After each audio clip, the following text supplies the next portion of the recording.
बच्चों, आज हम क्लास 10 इंग्लिश का एक सुपर इंटरेस्टिंग चैप्टर पढ़ने वाले हैं। टू स्टोरीज अबाउट फ्लाइंग, मतलब दो अलग अलग कहानियाँ पर दोनों का थीम एक ही है, फियर और फेट। पहली कहानी एक छोटे से सीगल की है जो पहली बार उड़ान भरने से डरता है, और दूसरी कहानी एक पायलट की है जो स्टॉर्म क्लाउड्स में फंस जाता है और उससे एक मिस्टीरियस एलिफेंट बचा लेता है। तो चलो शुरू करते हैं लाइन बाय लाइन एनसीईआरटी के एक्सप्लेनेशन के साथ। अगर आपको इस चैप्टर के बेस्ट नोट्स चाहिए with complete set of question answers तो आप डाउनलोड कर सकते हो डिस्क्रिप्शन से। First one, his first flight by Liam O'Flaherty. The young seagull was alone. एक छोटा सीगल क्लिफ की लेज पे बैठा रहता है। लेज मतलब एकदम वो साइड वाला पोर्शन। उसके भाई बहन सब उड़ान भरना सीख गए थे, और पर वो अभी भी स्कैर्ड था। उसे डर लगता था कि अगर वो उड़ेगा तो गिर जाएगा, मतलब उसके अंदर फियर ऑफ फेलियर था। फैमिली का प्रेशर, उसके पेरेंट्स उसे इनकरेज करते थे, डांटते भी थे, लेकिन वो मानता ही नहीं था। ये कहानी बताती है कभी कभी fear and lack of confidence growth को रोक देती है। भाई बहन भी उससे मजाक उड़ाते तो इनकरेज भी करते थे, इसलिए उसको इन दी एंड उसको लेफ्ट को छोड़ दिया गया, लेज पड़ी अकेले। फिर हंगर और मतलब अकेलापन और भूख दोनों उसका बढ़ते जा रहा था उसके लिए।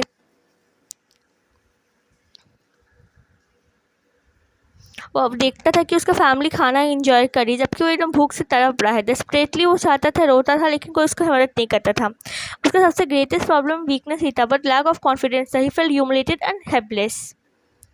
उसकी मम्मी ने एक ट्रिक लगाया। जब उसकी मदर फिश लेकर आती है और उसके अक्रॉस मतलब उससे दूर रहती है, उसको वो मम्मी उसको दिखाते रहती है फिश, क्योंकि वो सोचती है कि खाने के लिए तो वो प्रयत्न करेगा ही। आउट ऑफ एस्पिरेशन, मतलब वो जब भूख से तड़प उठता है तभी वो भी आगे बढ़ कर स्नैच करने के लिए बढ़ता है। जब उसकी मम्मी फिश लेकर उसके पास आती है तो भूख इतनी ज़्यादा हो जाती है कि वो एज से जंप कर जाता है, और जैसे ही वो हवा में आता है उसकी विंग्स खुल जाती हैं, ऑटोमेटिकली सपोर्ट करती हैं।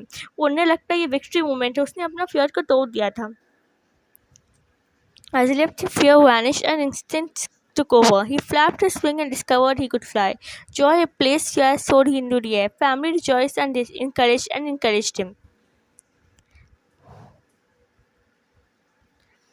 इस फर्स्ट फ्लाइट बताते हैं कि डर हमारे अंदर होता है, जब तक हम ट्राई नहीं करते अपने स्ट्रेंथ को पता ही नहीं चल पाता है।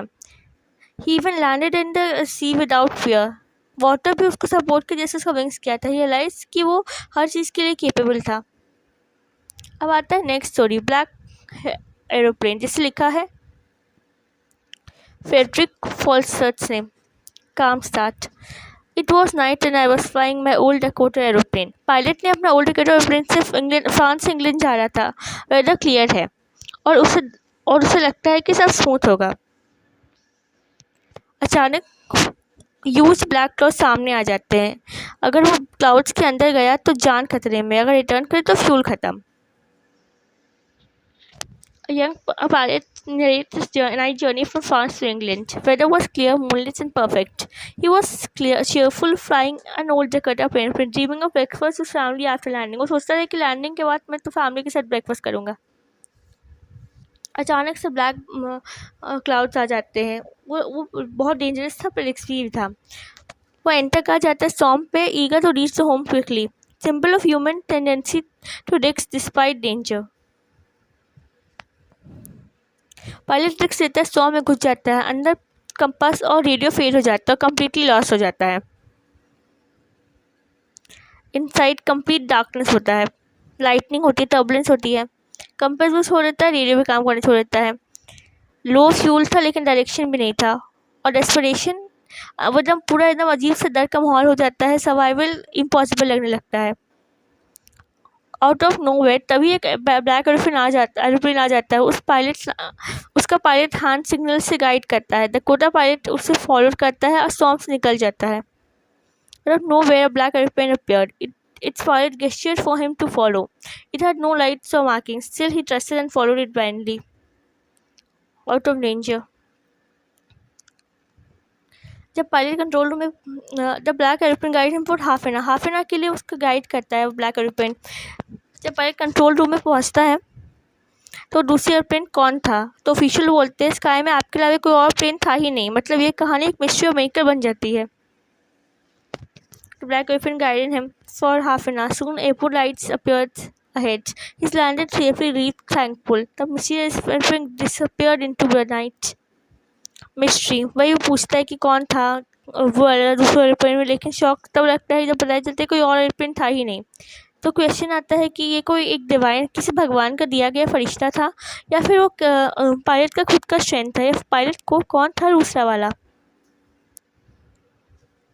ब्लैक और एयरप्लेन बताते हैं कभी कभी हमें अननोन फोर्सेस या गार्डियन एंजल से बचाते हैं, मतलब एक डिवाइन हेल्प तो मिलती है जब बहुत ज़्यादा मुसीबत में होते हो।